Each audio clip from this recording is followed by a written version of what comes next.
Primordial Malzeno is probably the best fight in Sunbreak. It's so hard, yet fun, and we're going to talk about this. Welcome back, Classy Crew, to Journal 18 on my crazy Sunbreak pledge to get check marks on every single quest. And now the end is in sight in the sense that they're going to stop adding quests in the next month. I can actually count how many quests are going to be left. I haven't done that yet. I have to do the math. It's probably going to be 300, and I can start whittling down all the quests in this game. Now, what I like, and this is the point of this whole pledge, is we are seeing quests that are locked behind 200 or 300 anomaly rank. There's these like really difficult looking quests. We've got like the hazard, I think it's called hazard. Yeah, all the hazard quests. This is what the point of the pledge was, to get me to go through all those quests. And then there's also all the bulk quests that's just kind of fodder.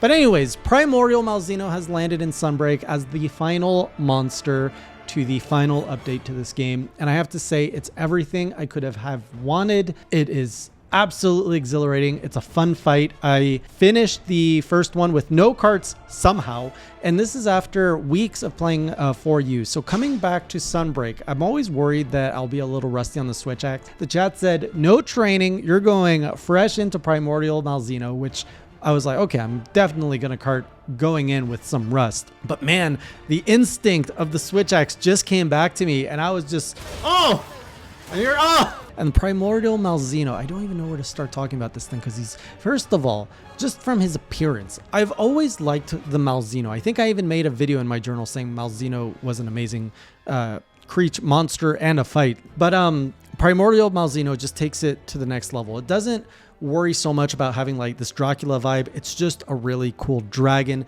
His look, I love his look. I love how he looks. I love that he's a menacing dragon. And the fight is so satisfying. It's intense. It's fast. This boy has so many moves. I was shocked that they kept introducing new moves. And I know I always call back to Arc-Tempered Velkhana as like my benchmark for things. This fight reminded me of the intensity of Arc-Tempered Velkhana. If there was a timer on this fight, it would be horrendous, but it would have that same kind of intensity as Arc-Tempered Velkhana. So everything about him, just as a Switch Axe user, required me to be so on point. Like, it's move after move, just onslaught of attacks that I had to constantly dodge, iframe through things, get close to him, roll one way, roll another, try to find the opening. And it's just so crazy. Like, he's got, so first there's those wing swings, which have the craziest range I've ever seen on a monster, because I've heard that this move is on Valstrax, on the Crimson, the Risen one, but I haven't unlocked that yet. So I mean, the fact that he can just stab you and then he like backswings you and then he does it with the other one, it covers so much ground. It's actually, for me, more dangerous being away from Malzeno, Primordial Malzeno, than it is to be close to him. So my strategy was always get close to him, get behind the wings, try to get some spots right in front of him. And I think there's, I go backswing and then I can swing forward, which lets me, the hunter, be next to him while my axe hits him right in the chest or the face, which is where I want to hit him. I love that they added almost like a sword and shield mechanic to him. So there's like a lot of points where he just runs up to you with his wing up, which acts like a shield, and then he stabs you with the tail. I'm like, that is such a sword and shield user move. So cool that a monster can use it against me now. The other thing, then he gets like glowy, which is just terrifying. And then he comes out with all of these other moves. The ones that really left an impression on me, the one where he like just basically has like 5 laser beams that goes out and you have like a moment's notice. It never came close to hitting me except for maybe once where I was like, whoa, this moveset is changing again.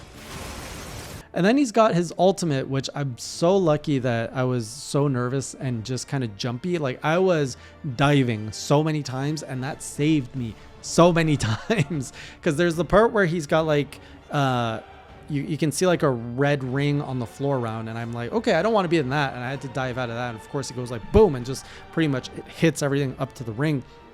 And then there's a part he flies up and throws like these energy balls into the ground. And then those chase, like they go out. And then eventually he just kind of like teleports right above you and just does like a massive nuke, which I assume the only way to get out of it is to dive. So I think I only got hit with that maybe once, and it was in the hazard fight, which by the way, I was not able to beat him in the hazard fight. I did a pretty good run, lasted almost 30 minutes against them, And then I just think my like gamer stamina was down. I couldn't keep up. He was a lot more intense. I also didn't have a follower. So in the key quest, the story quest, the urgent quest, you have Fiorane that's helping you. So, you know, she can take a little bit of aggro off. But in this one, the hazard one, he's got more HP. It's all on you. And he's also got, I think, a few extra moves in there too. So he's a lot harder. And the fact that I'm fighting him with my weapons not being fully augmented, you know, there's a lot of room to improve my armor and weapon. So it gives me something to be like, I'm going to come back for you. And we are going to close off this pledge with the hazard Primordial Malzeno. I hope that's my last quest. I hope that there's not another wall waiting for me in some of these quests, which I think there could be. Those high rank emergency quests are disgusting. So, and otherwise, I was just like on my game. Like there were so many times he was like swinging his wing and I was like jumping through it or rolling through it. Like I was dodging so good. I don't know if editor is actually going to show some of my cool dodges or if he's only going to show the times I got hit. But I felt like so powerful just being able to dance toe to toe with this beast. And that's what these games are all about. It's all about making you feel like you are this ultimate hunter, but that you're not just kind of destroying monsters, but you are going toe to toe with them. And Primordial Malzeno delivers that in like just, he's so perfect. The move sets, the look, everything about him. I love him. I think it might become my new favorite monster just for the intensity of the fight because, it's so good. While after losing to the hazard version, I decided I had a little bit of time. I was like, oh, I wonder what Charge Blade feels like. You know, I've been using the Charge Blade in my 4U journey, and I've actually learned how to use it for the most part. So I was like, oh, is it going to be the same in Sunbreak? Let's try it out. So I just grabbed a random Charge Blade and went out to the training just to see like if the moves were the same. And they are. You know, I've got my like hit the two buttons to like step in with my sword, go whoosh whoosh, charge it up. But holy heck, everything is sped up like crazy. The speed, it's just like my mind has troubles keeping up with the speed. And for you, it's comfortable. It's like, okay, you do this, you charge your shield, you do this. In here, it's just like your shield is charged, your thing is charged. It's like everything charges so fast, and you can just unleash these SAEDs over and over. And I went up eventually, so I'm like, okay, so my 4U combo is here. I know that there's more to the move set, but as long as I know that I can play the Charge Blade the same as I can in 4U, let's go try a fight. So I went to a 2-star Master Rank 2-star quest with an Anjanath, and I was getting hit quite a bit at first, which surprised me. But after a while, I was getting more the hang of it, of how to move around with the Charge Blade, and it is smooth. Like this thing is pretty fun too, so I could see myself interchanging Charge Blade and Switch Axe. Definitely the Switch Axe I'm still way better at, way more fluid, especially like in the games. But when Monster Hunter 6 comes out, I don't know if I'll go Switch Axe, Charge Blade, or something else. Because right now, I can definitely say Switch Axe is my main, Charge Blade is my secondary, and I feel I can play it decently well. And my tertiary is probably Sword and Shield.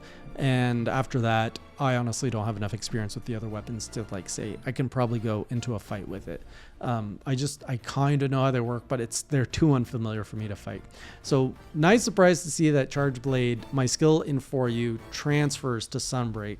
And I know that there's a lot more that I can do. Like I heard about the pizza cutter, I know about the switch skills. So I might dabble more as I'm grinding through the lower quests. I still have so many quests to go through.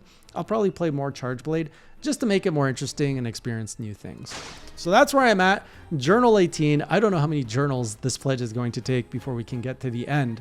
But the next little while is going to be a lot of grinding until I finally unlock the Arisen Teostra, the Arisen Crimson Valstrax, and I think there's another Arisen that I'm missing. So there's a few more fights that I need to do, so that'll come into the next journals. And then there's the hazard fights, which I think are going to be the next walls that we got to talk about. Hopefully I can wrap all this up before Christmas or before they announce Monster Hunter 6, which I think is going to be before Christmas. So I will see you on the next journal or on stream with whatever I may be playing. And until next time, keep it classy.